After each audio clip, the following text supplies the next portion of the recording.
welcome to Friends in Fiction. 5 best-selling authors, endless stories.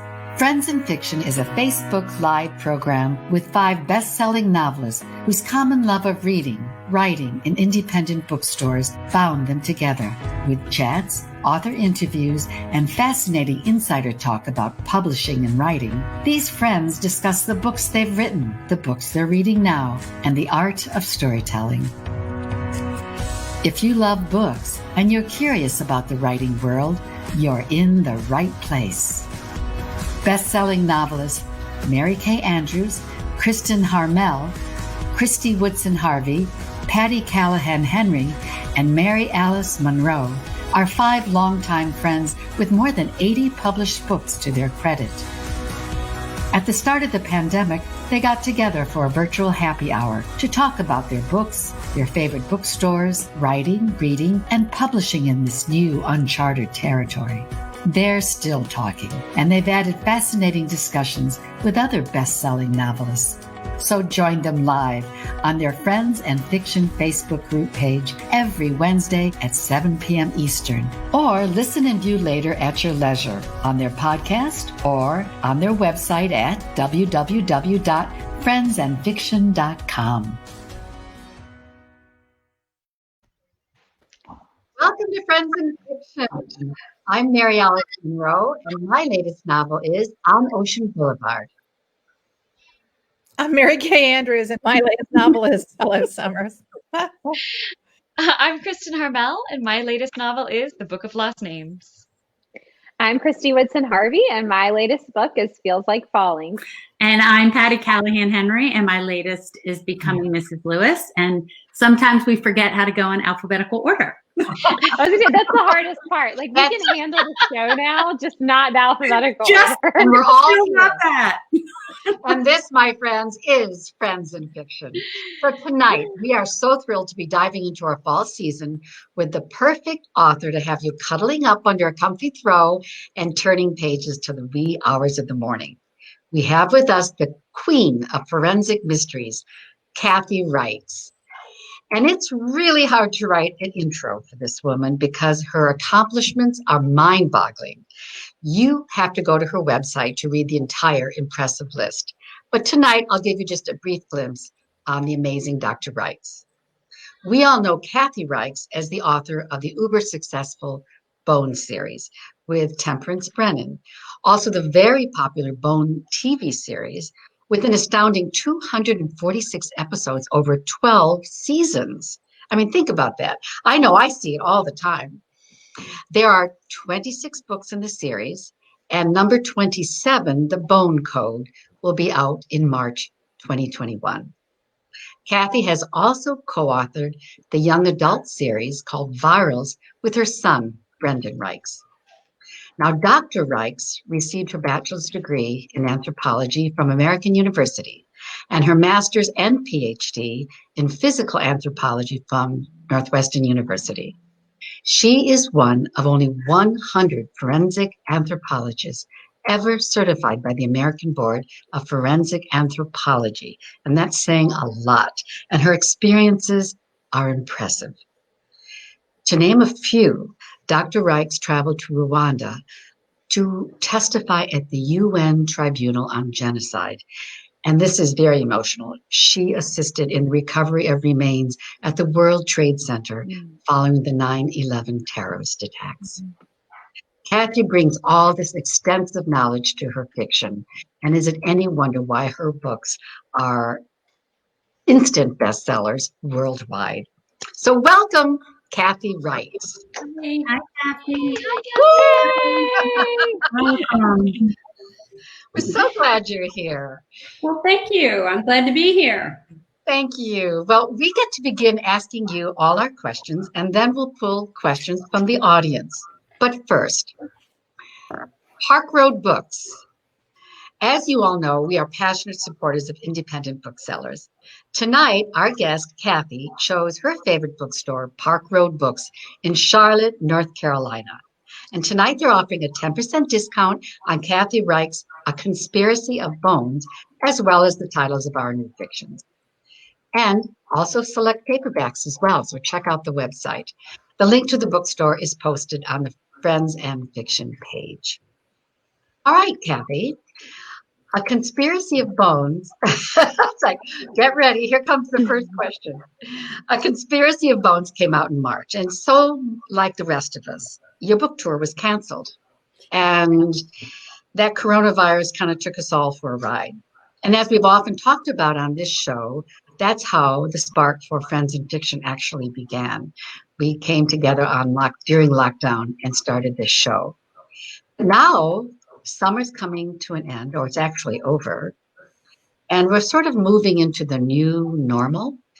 And the question I have for you and for everybody is there something that you discovered or learned during the stay-at-home time that you might not have otherwise learned, or something that you value that you choose to keep with you? Kathy, anything? Gosh, I was quarantined in at my beach house with 2 of my daughters and 4 of my grandkids. Oh, wow. Lucky you. Yeah, for about 4 months. And I think one of the things I learned is how to do hair, how to do little kids' hair. I love it. I love it. I love it. So I wasn't so good because it had been a few years since I'd done my own daughters. But yeah, I guess that was it. I resharpened that skill, making peanut butter sandwiches, all of those that I hadn't done for a while. But how wonderful you got to spend those 4 months with your grandchildren. It was wild. I hear the laughter in the room.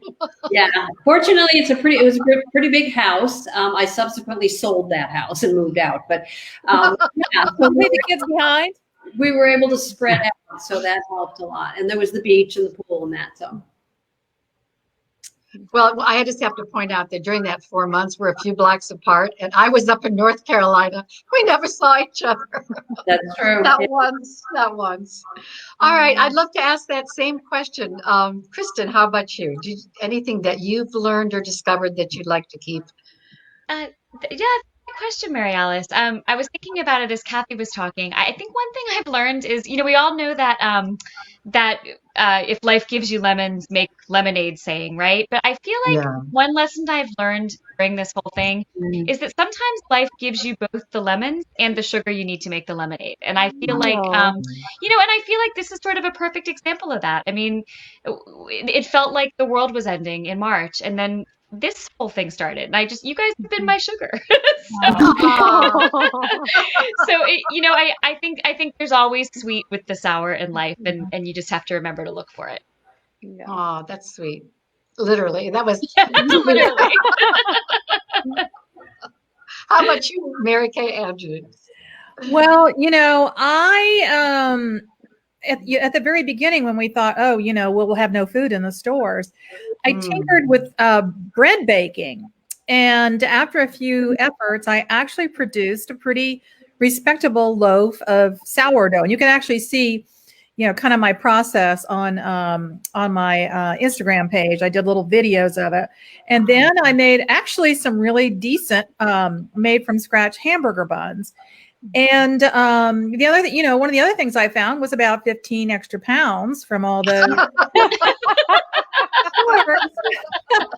all those carbs I was eating like it was my job. And the other thing was I learned that if I sat down and wrote every day with no excuses, there were no excuses. I had to write every day for basically 6 months in a row, that I could produce a book and turn it in 2 months ahead of deadline. And that's something I've never done in my 30-year career. That's amazing. Bravo. That's really, and I'll leave that open because I suspect other people are going to talk about that. Christy or Patty, who wants to go first? Go ahead, darling. I mean, I learned that if I'm out on a Friday night and Mary Kay Andrews texts me and says, "You're writing at 7, do not send me any excuses," then, I do it. Which is true. But really just being home has been kind of amazing. I mean, I know we all travel so much, and I was obviously so panicked about not going on a book tour, but I think I know I'll always remember this summer, but there was just such simplicity to it. I mean, we spent, every night like fishing on the dock with little boys, and there's been something kind of special about it, even though it's been crazy. But just to have, be with Will and get to be with his friends. And I was laughing. I had a girls' weekend last weekend, and the girls pulled out. And it was like the minute they pulled out of the driveway, all these little boys came running in, and they were like, "We're getting on the boat. We need sandwiches." And I'm like, "Yep, that's me, sandwiches." Like, it's funny. It was like just a simplicity that I really, really have loved. You should have called Kathy. I know, got them for bread. I've got the lemonade. Yeah. I learned That's really a nice image. Who knew? Yeah, that's a nice image sitting on the dock with the kids. Okay, Patty. Oh, there's so many things that I feel like were silver linings, and it's hard to talk about them because we also talk about because so many hard things were happening at the same time. Yeah. And so with all the hard things happening, it's easy to forget some of the beautiful things that were happening. And like Christy, because she stole my answer, because she does that sometimes. I do. We share a brain. So annoying. One of the things you asked, what will keep, and I really want to keep the slower pace, not the not being so hectic and spinning and 100 miles an hour. I mean, maybe just 90 miles an hour. But I think all of us would agree that maybe we were doing a tiny bit too much, and we realized that the work is the most important. I mean, along with our families, but we got so much more work done because we settled in, and I don't want to lose that. I want to keep that. Yeah, I agree. Yeah, and that kind of ties in with all the sprints in the morning, which Kathy has been the taskmaster for. Those were all really great answers, and I hope everyone out there is thinking about what you've discovered that we want to keep too. All right, I guess it's time for the program where we get to say, Kathy, will you tell us about A Conspiracy of Bones? We want to hear about your book. Oh, gosh. In Hollywood, we talk about the elevator pitch, where you summarize in 5 bullet points. So I guess it would be a brain lesion, a faceless corpse, a conspiracy theorist. I'm running out of points. Exploitation of the vulnerable. Exile. That would be another one. So those are the features of the book. Tempe is exiled from the medical examiner office. She's dealing with some health issues. She's having to work on identifying this faceless corpse outside, relying on her own resources. And so the book has a little bit different tenor than most of the books.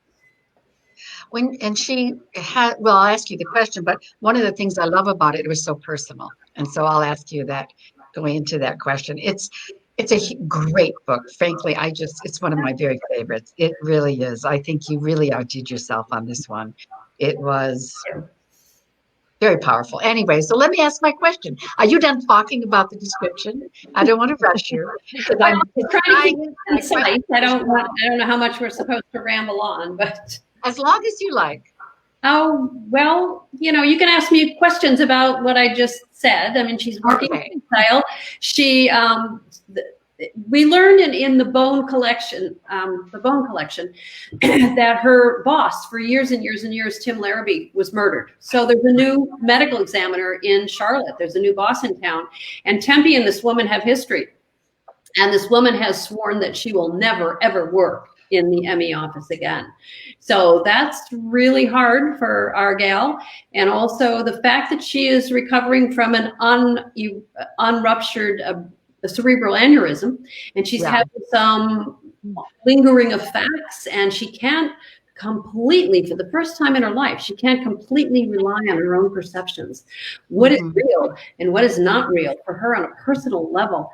And that's also the broader theme of the book. What is real and what is not real? Because we are, I don't know if anyone turned on their TVs last night, but we are constantly inundated with false information, with disinformation and misinformation. And how does the average, anybody can get on the internet, anyone can get on the airways, anyone can put out a blog and say whatever they want to say. So how does the average person sort through all that and figure out what is fake news, what is real and what is not real? So that's the broader theme of the book. And that's one of the reasons why I really think I love this book. There's so much in it. It's just so rich. And a lot of the issues really, as a female reader too, because your books appeal to male and female, but as a female reader, I understood you really hit this woman with a lot of really personal issues. There's the unfolding of the crime, which you just described, but also for me, it was her personal struggles that really, of temperance, that really struck home. She, like you said, she was forced to really reassess her career, take a hard look at her health. And I think the biggest thing, oh, that was my dog shaking the. Calm down, calm down. It's not an earthquake, it's only my dog. But she also, what I thought was so brilliant was she had to question her judgment because of her aneurysm. Yeah. And I thought, and then while, like you said, she's fighting with this boss, she's dealing with her beau, which we all love, Ryan. But the whole thing felt really personal. And then at the end of the book, you have this section from the forensic files of Kathy Reichs.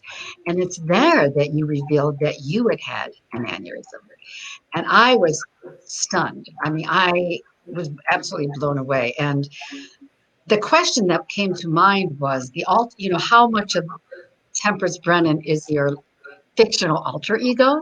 And I know she's not you. I know you, and it's not your personal life history. And by the way, everyone out there, Kathy has one of the most wonderful families. Really well, she just testified that she was in a house for 4 months with her grandchildren. Right. It's a very beautiful and close family. But I'm curious, what are the parallels between the forensic anthropologist Tempe Brennan and you, and what are the difference? And what kind of courage and inspiration was it that you brought out the aneurysm for Tempe? Because I thought it was a stroke of brilliance. No pun intended, right? That's why they pay you the big bucks, Kathy. You're so. Yeah, no, I totally lost track of the question. I don't know. Normally, are there parallels between you and Tempe? Certainly there are, and it's a complicated question because we have the two Tempes. There's book Tempe and there's TV Tempe. And they're different, but the book Tempe that I created, I did base her professionally on myself. Obviously, she's a forensic anthropologist. She works at crime scenes. She works in medical legal labs. She commutes between North Carolina and Quebec. I remember when the first book came out, a reviewer saying, "This is so unrealistic. Nobody could ever do that." Well, hey, buddy, it's what I do. That's what I had her do. But I wanted her also to be approachable. I wanted her not to be perfect. Mm-hmm. So I couldn't base her on myself if I was going to be perfect. So I gave her some flaws. I never go into any detail, but I allude to in her past, she had a colorful period with alcohol. So she's a non-drinker now.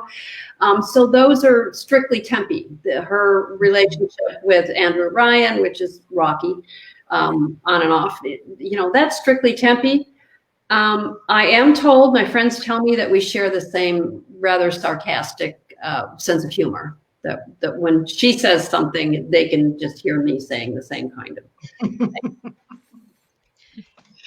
And the inspiration for giving her, I mean, I thought it was pretty courageous to give her the aneurysm, but is that because you understood it or you wanted to complicate the character even more? Yeah, well, I wanted her to be dealing with something particularly difficult in this, which it wasn't. It was really kind of a walk in the park, frankly. They discovered it serendipitously, looking for something completely something else. And they said, no, you don't have that something else. But by the way, there's this little bubble off one of your cerebral vessels. So we tracked it for many years and it never changed. I'd go in every year and have a I guess it was. And then finally one year he said, you know what, it changed a little bit. Let's just go in and block it off. So they snake something up through, I think they come in like your femoral artery and go all the way up and into your brain. And they put some little coils and they just block it off. So it was not a big deal. But I gave her lingering after effects that I Yeah, you did. Yeah, because I really wanted her to be, she's in a pretty bad place in this book. She's dealing with a lot of different. And she didn't know her own judgment. Like, am I imagining this? Is this me or is this real? Well, yeah, exactly. And for her, that's something quite new for her. Yeah. All right, Christy. So as Mary Alice has already mentioned a little bit about, you gifted your readers with the From the Forensic Files of Dr. Kathy Reichs section at the end of the book. And it reads like a writing tip on how you construct your novels. Can you tell us a little bit more about your research process for A Conspiracy of Bins? Oh, my research, it always begins with something. I'm trying to look 2 years down the road because it takes you a year to write a book, a year in production. So what's going to be on people's minds? Not the aneurysm again, no pun intended, but what's going to be on people's minds 2 years down the road? And it was this whole thing about fake news, alternative facts. How do we? So I wanted to work that in. I wanted these wackadoo conspiracy theorists that are on the air and on the internet. I wanted to use that as a theme. I do a lot of research before I start writing. I choose a particular kind of science that I'm going to use to drive the story. And I use a different forensic science in each book.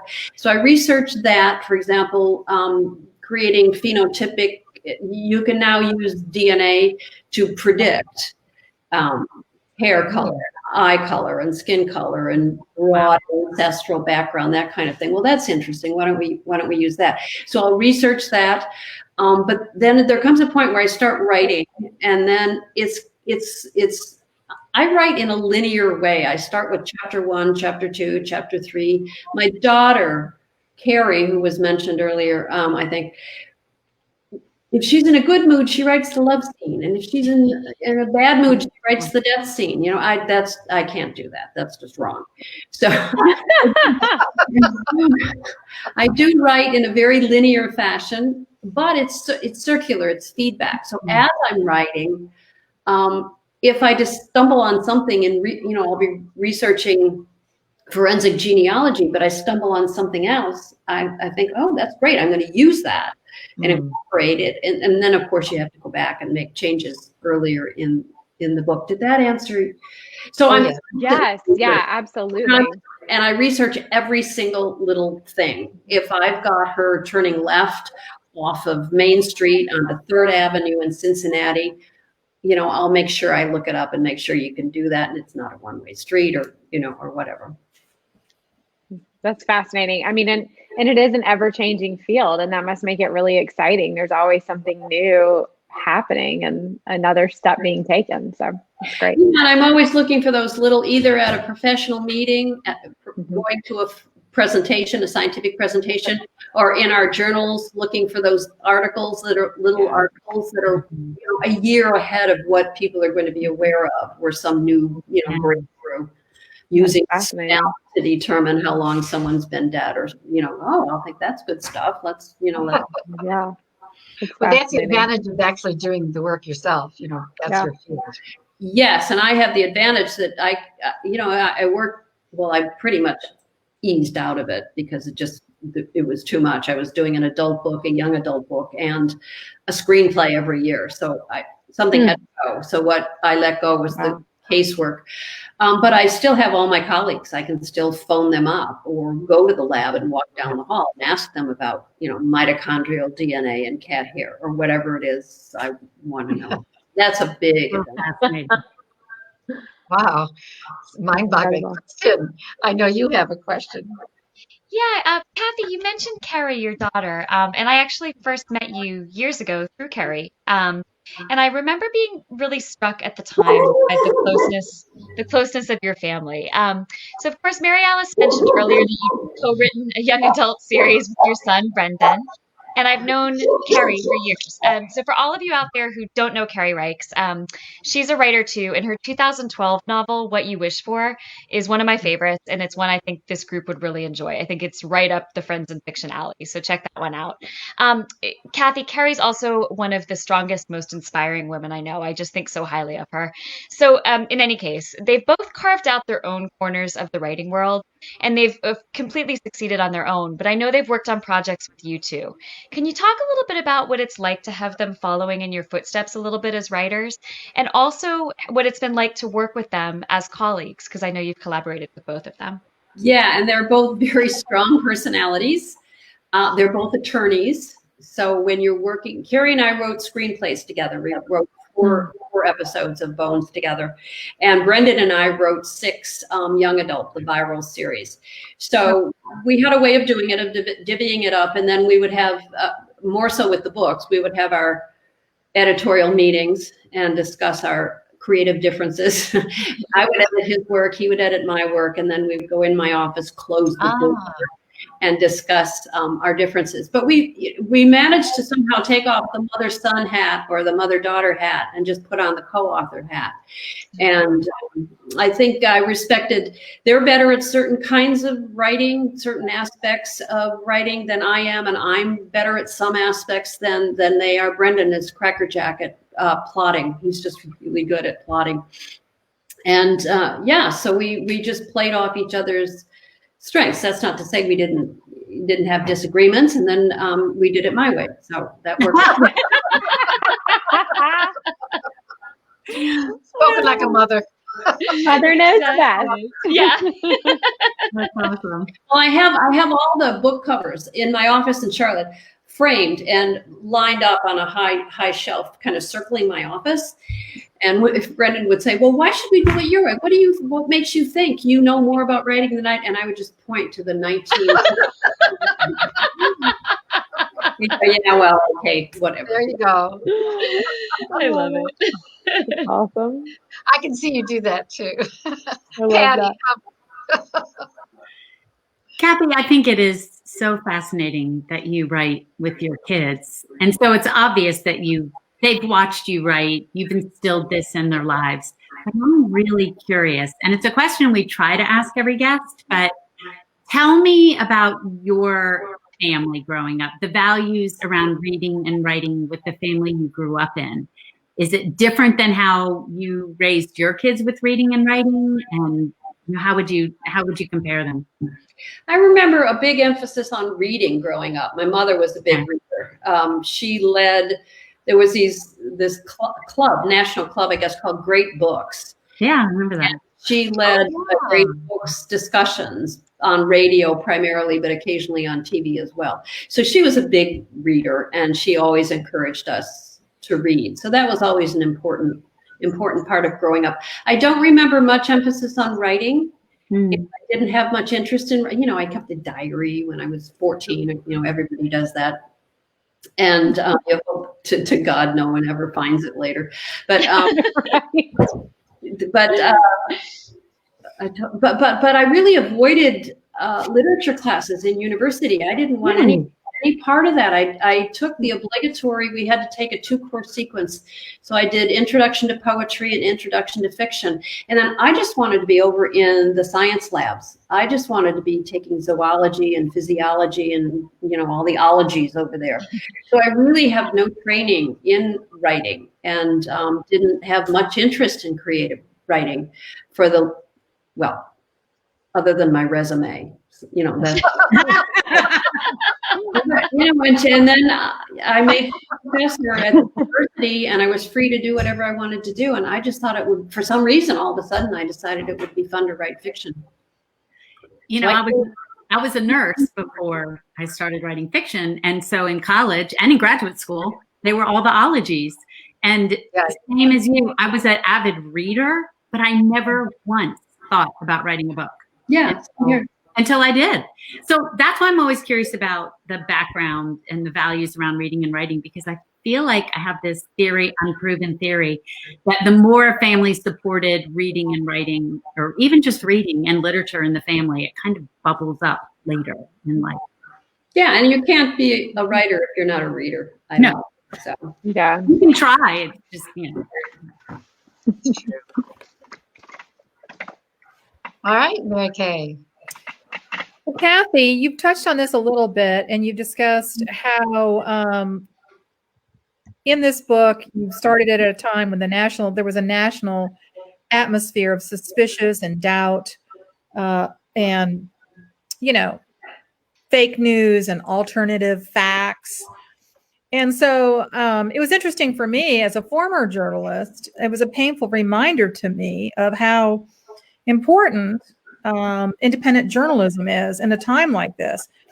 Could you discuss was there like one tipping point, one thing that made you understand you needed to talk about that in Conspiracy of Bones? I think it was just one Alex Jones. Is that his name? Alex? Yeah. Yeah, exposure to many. And, you say to yourself, how can anyone listen to this and actually believe this stuff? And I started researching conspiracy theories, and just some of the wildest things are out there. How can anyone, and people believe it. Marilyn Monroe is living with Elvis in Timbuktu or whatever. How can people believe it? And then there are whole chat rooms where they talk about how it's true. So it was just a cumulative effect of all of that going on out there. And then Did you feel you were in a dark place? I'm sorry? Did you feel as though you were in a dark place when you went down that rabbit hole of all these conspiracy theorists? Good question. Well, I did go down. I did go down into the dark web. I did download the Tor browser, and I did go poke around down. Yeah, I mean, there's some pretty grim stuff down there, both visually and just verbally as well. And to think that there are people that believe that stuff, it's just beyond me. And it became timely. Yes, It became quite timely. yes. So. And that's, I think, one of the points of the book is it's not just right-wing whack jobs. It's people in authority who are putting this stuff out. Right. Well, I think it's time to talk about the bookstore of the week. And we get to highlight every week an independent bookstore. And this week, Kathy chose her favorite, Park Road Books in Charlotte, North Carolina. This store has been independently owned and operated since 1977, and Park Road has been a cornerstone of Charlotte's local community for 43 years. They are the only full-service independent bookstore in Charlotte, and they pride themselves on finding the right book for the right person. And you can see you can contact them. There's the link, and it's also on our Facebook page. Hello, Park Road Books. I think you know a lot of us. Most of us have all come to do events in Charlotte with you. And Park Road Books is offering 10% off Kathy Reichs books or the latest releases of all of ours, as well as some select paperbacks through October 2nd. So go to the link or call the store at 704-525-9239, and that number is going to be on our Facebook page. So everybody, the pandemic does continue, and all of us really want to support our local independent bookstores. And the link to Park Road Books is on the Friends in Fiction page, so please use it. Just make a click and buy A Conspiracy of Bones. Okay, so the five of us have had a chance to ask Kathy questions. Now it's your turn. So we're going to choose 2 questions from our website. And Christy, how about the first one? Connie Clogston Dortch wants to know, how true was the TV show Bones to your books? How true was it to the books? It was really, what we did is they optioned the character, the Temperance Brennan character. So that was the core concept. And then if you've watched the show, it's quite different in many ways from the books. Tempe is younger. She's taller. Emily Deschanel did a fantastic job with this character. It's set in Washington, D.C., whereas my books are set primarily in North Carolina, the Carolinas, and Montreal in Quebec, although she does travel around. There's one book in Guatemala, there's one in Israel. She does get around. So there are definite differences. Also on TV, Tempe works at a full-time, it's called the Jeffersonian, right up until we had to put the logos on the lab coats and on the truck. We were not able to get permission. The Smithsonian people were not saying, no, you can't call it the Smithsonian, but they were not saying yes, the lawyers. So we called it the Jeffersonian. So that's different from Tempe in the books. In the books, she does what I do. She moves between these two jurisdictions. Let's see. So what other differences are there? She works on the TV show. She works with an FBI agent, with Steely Booth, whereas that character is in the books Andrew Ryan, who is a provincial police officer from Quebec. So the core idea of being a forensic anthropologist and working with unidentifiable human remains, whether they're burned or mutilated or mummified or decomposed or dismembered or just skeletal, and getting an identification and figuring out cause and manner of death, that core idea of solving the crime is the same in both the books and on the TV series. Amazing. Thank you. And Kristen, how about you? Can you pull one up? Yeah, we have another great one from Pamela Emerson, who says, "Did Temperance become the woman you expected when you conceived her?" Yeah, I think so. As I said, I didn't want her to be perfect. I wanted her to have flaws. I wanted her to be approachable, but I wanted her to be smart, and I wanted her to be compassionate about her work. I don't really buy into that. That the character took off on their own. You're the author. You have the keyboard. You have the delete key. So I think she's evolved. She has evolved. She has changed over time, both in the TV series and in the books. She has changed over time, but I think in a good way and in a way that I wrote and I planned. So I didn't plan everything from the beginning through the 20th book, but I mean, everything in the books, I wrote it. So she does what I tell her to do, basically. Good answer. Unlike all those grandkids in your house, Chunky does what I tell her to do. And they are cute. Oh my gosh, they're cute. They're pretty cute. Well, now we get to bring up some questions from the audience. Let's see who comes.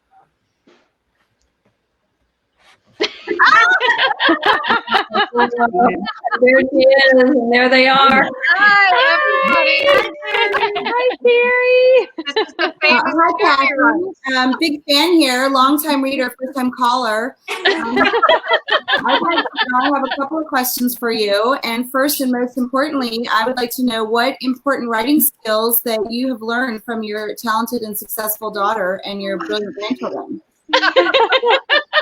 You cut out a little bit. What writing skill did I learn from my daughter? Yeah. Oh gosh, let me think about that. How to close the office door when you're really under deadline, and just put Carrie and I, as I mentioned you earlier, Carrie. I don't know if you heard that. We have very different approaches. I'm much more linear and rigid in how I write, whereas you tend to follow your moods. So I guess I've learned a little bit of doing that, although it's still wrong. It's not the way to do it. Right, a serious question that I have, because there's been a lot of changes from when you wrote your first book to now with your 19th, and I'm curious, how have you approached writing differently, and how do you approach your characters and just the administrative side of writing from your first to your 19th novel, and how did writing for television change and impact the way that you write for novels now? That's like 3 different questions. Well, when I wrote the first novel, I had no expectations and no limitations because I had no publisher. So I just wrote it, hoping that I'd be able to sell it. So, and I had no training. I didn't have a clue what I was doing. When I finished the first book, which took me 2 years because I was teaching full time and I had these little ratty kids around, I didn't know what to do. So Carrie had a friend who worked for some publishing house. So she said, well, why don't we write a cover letter and mail it to this So I said, well, find out what publishing house and what they do. And it turned out Mary Sue Rucci was a junior editor at Scribner. So I thought, oh yeah, that's a pretty good house. So we just composed a cover letter and mailed it off, which is not the way to get published. And of course, Mary Sue was on the other end of this, having been told that her friend's mother's first novel is coming her way. Yay! Always a good sign. Well, Mary Sue later told me that she took 2 or 3 chapters. She lived in Brooklyn, I think. Took 2 or 3 chapters home with her, thinking, already composing her reject letter, I'm sure.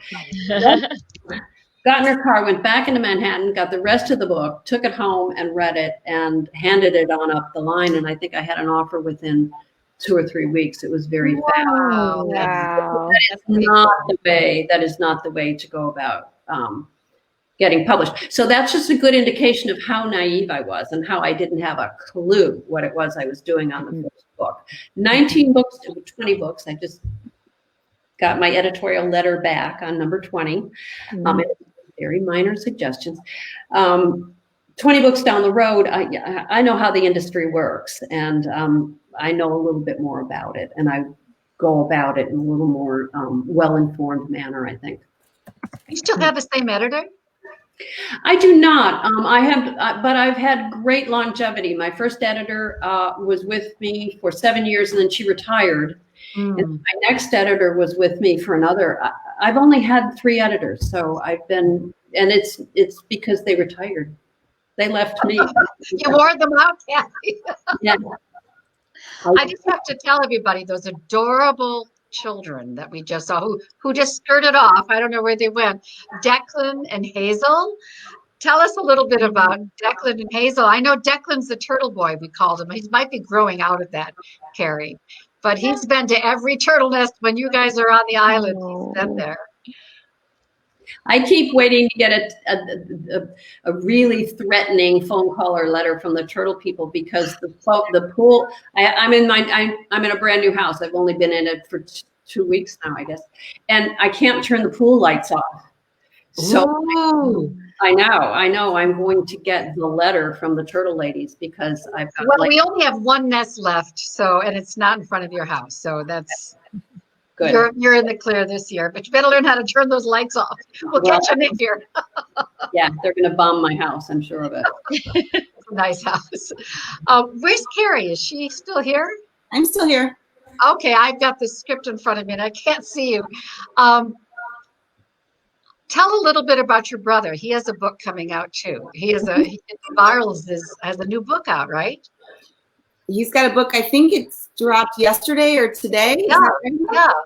And he wanted to join us too, but he's on a flight to Utah to meet up with his writing partner as we speak. But he has done really interesting work in kind of the young adult, middle grade dystopian fiction corner. It's not the current one, but it's just there. If anyone's looking for Brendan's book, we'll pretend Brendan is here with me. Here's his book. Wow. And, I can't speak for the content of it as well as he can, so I won't even try. But he is definitely producing. We try to write for across all the age levels, from adult to the very earliest readers in our family. So we don't leave any reader unturned. And what I just wanted to point out before we move on, but it's so important, I think that it's really interesting that you and your brother Brendan were first lawyers like your dad. Mm-hmm. And then you both switched over to be writers like your mom. So you kind of covered both territories for your parents. They figured out what a mistake they made is what it is, Oh my God, why did I become a lawyer? We like to say that my other sister is the most functional member of society because she's a nurse like Patty used to be. So. Functional members. The 6 of us as writers, we're not under the functional category. None of us are. Our books would be so boring. Right? Exactly. True. Exactly. Well, Carrie's written 4 novels, and they're wonderful. And Carrie, we're waiting for your next one. I'm currently writing the COVID novel to come, so look forward to that. Really? Oh, we'll talk. I have a lot to share with you. That's what I'm writing about too. So we really have to have a glass of wine and talk about that. And speaking of writing, before we keep going, this is the moment we love, is when we ask our guest author, can you share with us a writing tip? And we just Let's get two of them. Oh yeah. Great idea. Patty, I love Two it. for the price of one. Do it, do it, do it. Never write with your kids, right? Kathy is our peer pressure member. She'll put the peer pressure on. So Okay. One of the things I'm often asked about is one of the things that I've heard editors comment on, let me put it that way, is that when either professors or scientists write fiction, they make the same mistake over and over and over again. And that is they love their discipline, so they put too much of it in, and they're afraid to kill their own preciousness. So I would say a tip, if you're going to put science or any complicated area of expertise into fiction, there are three things you have to keep in mind. You have to keep it brief. You can't just do these dumps of all this information. And you have to keep it entertaining. You can't, a lot of us have written scientific books, textbooks, and you don't have to be entertaining. You just have to be clear. Well, that doesn't work in fiction. You have to figure out ways to do it and not just do it as straight narrative. And then you have to keep it jargon-free. As scientists or experts, we rely on all this specialized terminology because we understand each other. You can't do that. So you've got to keep those three things in mind. And I think there are skills, Carrie could comment on this, skills that are similar to addressing a jury. You don't want to dumb it down. As an expert witness, you're presenting a complicated piece of information. You don't want to dumb it down, but you want to keep it brief, and you want to keep it jargon-free, and you want to keep their interest. So you want to keep it reasonably entertaining. Can I ask you a question about that? Do you ever like say something not realizing that like the general public doesn't understand what that is? I think I'm very wary of that, but if I do, my editor lets me know. Okay. So, yeah. Sometimes even just writing Southern fiction, like the editor will be like, I have no idea what that means. And I'm like, really? I had no idea that, only Southerners said that or whatever. Yeah, that's true, Christy. That happens a lot. Mary, do you have a tip? Are you going to surprise us too and give us a twofer? I'll give you a twofer. I will say that I agree with what she said about science. The same applies to law. I like to write about medical, ethical, legal issues in my books, and I have to dial it back a lot. I would say two things. One thing I learned from my mom, and one thing I learned from Bones. And that is that just because you're not working in a law firm measuring your life in 6-minute increments, you have to be very disciplined about writing because it is your profession and it's very easy without discipline to not stay on track. So when I quit my law job and moved to Venice Beach, California to write my first novel, as you do, I was going it alone, and I was very stubborn about a Chinese wall with my mom. I wanted to do this all on my own. But after a couple of weeks, I was just like, this is really hard. I thought I was going to just spring from my head fully formed like Minerva from the head of Zeus, and it's not happening like that. So I broke down and I called her and I said, how many pages do you write a day? And she said, well, it just depends on what I'm working on, if it's heavy science or if it's dialogue. She said, but, I really consider it, I've completed the day if I've written 3 pages a day. So I thought, okay, I'm going to write 6 pages every day. Can't get up until I'm done because, mothers and daughters. That's the one thing, is just having your routine and making it, you have to accomplish your work before you can get up. And just because you're not working on a short-term deadline, it doesn't change things. And then the other I learned from writing for Bones is that even though we love our words and we love our anecdotes and our jokes and our characters, everything you write really needs to have reason for existing that moves the plot forward. And when I first wrote, I was like, oh no, like this is funny. People will enjoy this witty dialect back and forth, but it really does bog you down. And I think that I've learned that you dive right into the action. You don't need a lot of foreplay leading people into your book with your characters. You just get them right engaged with something immediately. My mom is the best at end of chapter cliffhangers. Like she's really, really good at this. And I've learned a lot from her and writing for the Bones. These scenes, the end of the scene would have the cliffhanger. So I've tried to incorporate, even though I don't write thrillers, more of that in my writing, but really diving right in and keeping the plot always moving forward. Wow, I think we're very fortunate. I think everyone out there is writing very fast, I'm sure. Yeah. Thank you. We got 2 tonight. This is a real bonus. All right, I have to keep things moving because look at the time. Does anyone have a book that they want to tell us about? Mary Kay, you said you had one. I do. It is the incredible life of Eudora Honeysett. And I have it, but I don't have it right here. It's by an English author. Her name is Annie Lyons, and it's about a elderly lady living in Southeast London, and she's ready to call it quits. She's cranky and irritable, and then new neighbors move in next door, and there's a little girl, and things change. Her perspective on life changes, and I really love it so far. Oh, that sounds so good. Brilliant. I want to read that. So I wanted to tell you guys about this one. And I know Mary Kay Andrews loves it too because she blurbed it. But this is by our friend Mary Beth Mayhew Whalen. It is called This Secret Thing. And okay, there we go.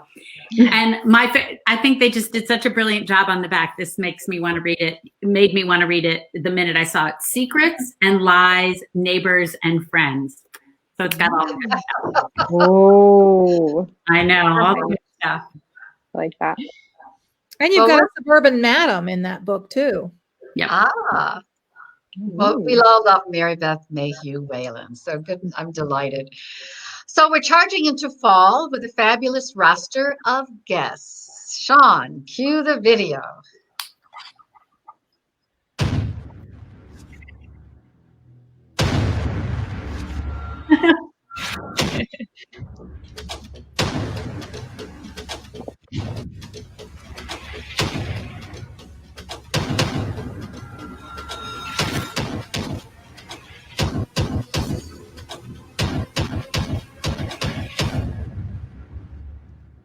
We love that.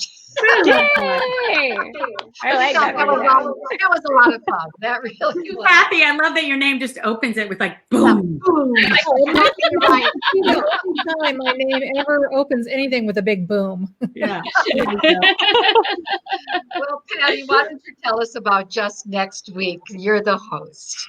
Oh, next week we're going to have a fantastic time because we are going to be talking to Leanne Dolan of the Satellite Sisters, which is that hugely popular website, Facebook group, and podcast.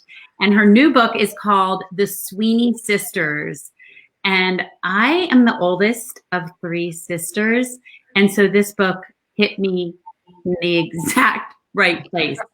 Leanne Dolan has pitch perfect humor and spot on sister relationships. And I can't wait to introduce you to her next week. And we will have so many questions for her. And that is what we have going on next week. Do we have a graphic for that? I don't know if we do. If not, it will. It up. You just Yep. There it is. Okay, there it is. It's going to be a lot of fun. We've all read the book, I think, already. So yes, so great. Okay, now I have to ask Kathy. Were you surprised when Carrie came on? Oh, yes, I was. We were so hoping that the secret wouldn't sneak out or anything like that. I had no idea, and I'm just glad I said nice things about her earlier. It could have gone either way, Oh, well, thank you, Kathy, for joining us tonight. And Carrie, thanks for coming in with a surprise and a big hug to Declan and Hazel. And that's our program for tonight. We are really thrilled. I think this was our very first surprise visit episode, so it was for all of us. And again, as the weather chills, I hope you all cuddle up with something warm and dive into a conspiracy of bones. You're going to want something to cover you up. And you can order it right now from Park Road Books with a discount of 10% off. And if you're not a member of Friends in Fiction, we hope you'll join us. Sign up for our newsletter. And if you can't make the live show, please join us on our podcast or our website at www.friendsinfiction.com. And everyone, that's a wrap.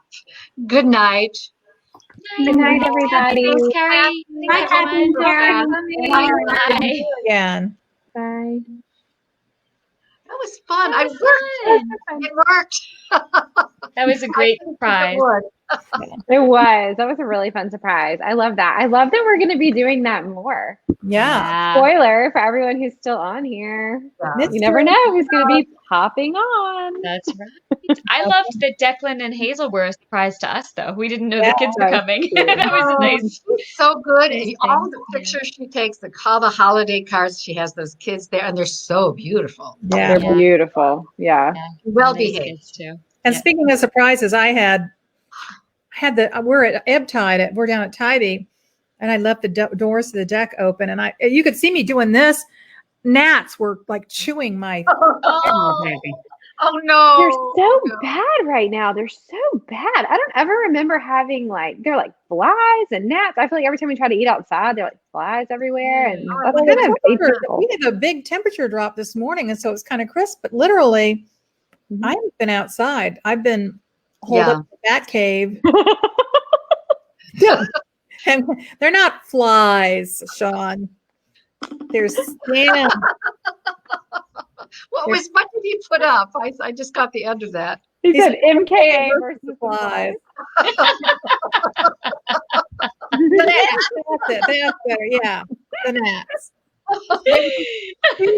Yeah, you need to fact check Sean before you put these banners up.